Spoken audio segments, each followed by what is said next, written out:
Welcome back to Piers Morgan Uncensored. Andrew Tate is banned from social media for his videos about mainly women, but when exactly does free speech become hate speech, and who should get to decide that?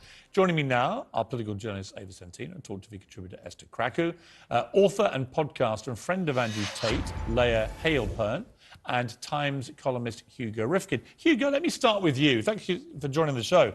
I read your big Times interview with this guy, Andrew Tate. I found it very interesting because I knew I was going to interview him on television shortly afterwards. And what I was struck by was that although you were pretty outraged by some of the stuff he said and done and found it personally pretty offensive, you didn't really seem to be able to conclude that he'd really crossed a line that deserved the punishment he's received in terms of social media wipeout. Would that be a fair categorization?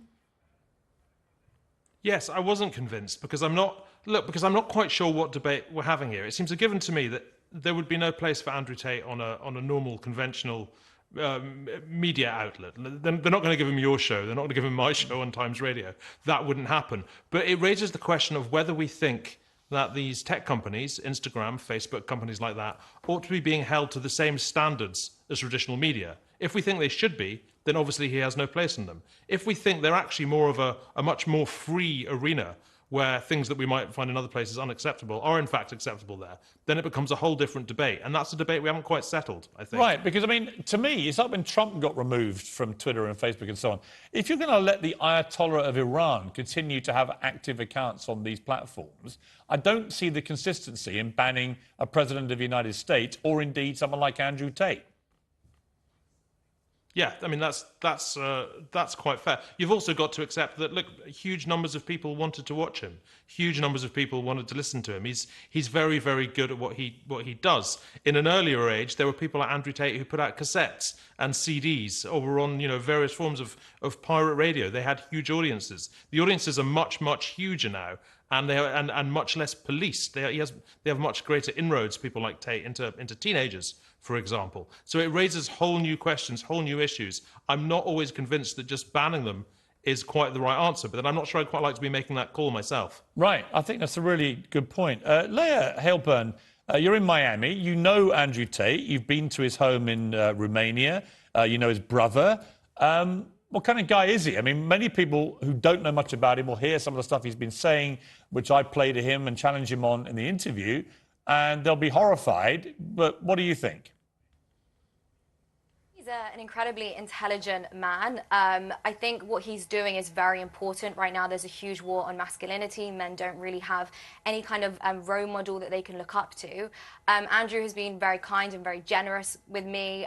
Like I said, I know him personally. I also know him from a business standpoint. I've spent time with him one-on-one. I've never felt uncomfortable. He's never been inappropriate with me. A lot of people accuse him of misogyny. He's never been misogynistic towards me. And I think what he's doing is incredibly important.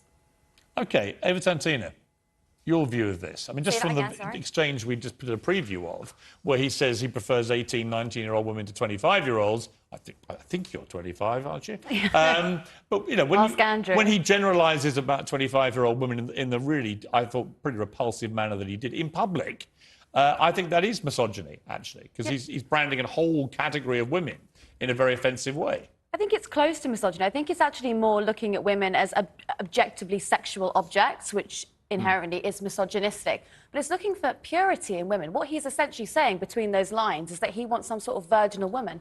Maybe that's why he takes this girl seriously. I don't know. But, I mean, it kind of sounds a little bit like... But on the other side, he's allowed to. I mean, he can have these views. Does anything that he says... or the stuff that you've seen with him, does it cross a line where he deserves to be expunged from all social media, to be banished from the internet? When you've got to look at the reaction that came off that, so the people who were duetting his videos or the people who were spreading his messages, when you've got 15-year-old boys espousing these sort of views where you're talking about women in purely sexual terms, and that has come from Andrew Tate, then that's where the problem is. What do you think? I don't actually think that's a very fair assessment. He didn't say, oh, I only date 19-year-olds, or I prefer... He was making the point, and he could have phrased it better, absolutely. But he's saying Which he did concede, actually, later in the interview. But the point he's making is, and he's a very intelligent guy, like Layah was saying, so he knows what he's doing when he's saying that. Obviously, he's got a massive reaction from it, so clearly it's worked.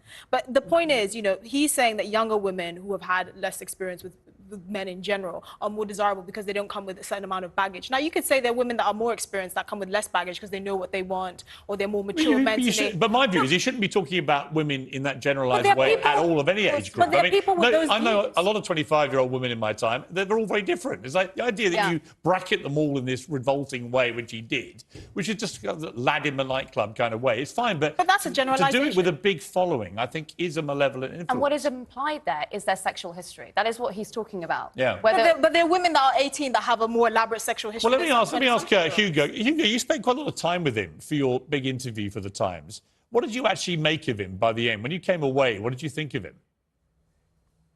Oh, we got on very well, but then we were two men sitting in his cigar room, bantering. You know, we had a good chat and a very honest chat. I mean, we had a very similar conversation to the conversation you're having at the moment. I think in different circumstances, I wouldn't have liked to introduce him to my wife. I wouldn't have liked to have to hang out with him with my female friends. I think that'd be intensely uncomfortable. But I noticed the way that at the moment, what we're doing, we're debating whether or not he's nice. Whether or not the things he thinks are nice or right. What we're not debating is whether or not they should be allowed. Right. And I think it slightly worries me that we've drifted into thinking those are the same debate. I agree. When did we already become the moral arbiters for whether people should be allowed a social media platform? I mean, let me go back to Layah. I mean, to me, you might find Andrew Tate's views offensive, unsavoury, misogynist, as I did on some occasions with him, although he made some concessions in the interview. I'm not sure by the end that I concluded he'd done anything really so heinous he deserved the punishment he's got. That was my real conclusion, if I'm honest. Yeah, I don't think he said anything wrong. I think all he's doing is talking about reality. And I don't think it's misogynistic to say you prefer a woman that's 18 versus 25. It's literally just a sexual preference. It's the same reason why young women prefer older men. Just to jump in, I don't think... Yeah, but Layah, I don't think that's the misogyny. I had this argument with my sons earlier when they saw the clip. The misogyny isn't that he has a preference for girls of 18, 19, over 25. The misogyny is in the way he talks about every woman who's 25, but that's as just if they're all the same reaction. and they've all been through this tawdry background which he finds so distasteful. That's obviously ludicrous. Well, I think he speaks with a lot of hyperbole. His goal was to go viral. Obviously, as Esther mentioned, not all 25-year-old women have been sleeping with every single man that they meet in the nightclub. So there's always exceptions. But I just think in general, a 25-year-old woman obviously has had more experience than an 18-year-old woman. And some men prefer that. Some men don't like that. And I think that's completely fine. I think what really scares me is the censorship that we see online. On Twitter, there's actually porn on Twitter. You have terrorists on Twitter. And yet a man who's just talking about reality and the real dynamics between men and women. I mean, you know what? I've got to say, I have to say, Layah, I think you make a good point. I think the Taliban have Twitter accounts. The Ayatollah of Iran, he's threatened to wipe out Israel, has a Twitter account. You know, Donald Trump doesn't, Andrew Tate doesn't. Why? You know, I can't really get a satisfactory response from these platforms. It's a very interesting debate, I think, to be had. We're going to run the full interview with Andrew Tate. Well, the whole thing will appear on YouTube by the end of the week. We're going to run a good hour of it later in the week. It is a fascinating watch, I have to say. And you might like him, you might hate him. But the real question is, should he be banned? Thank you to my panel. Thank you to Hugo. Thank you to Layah. That's it from me.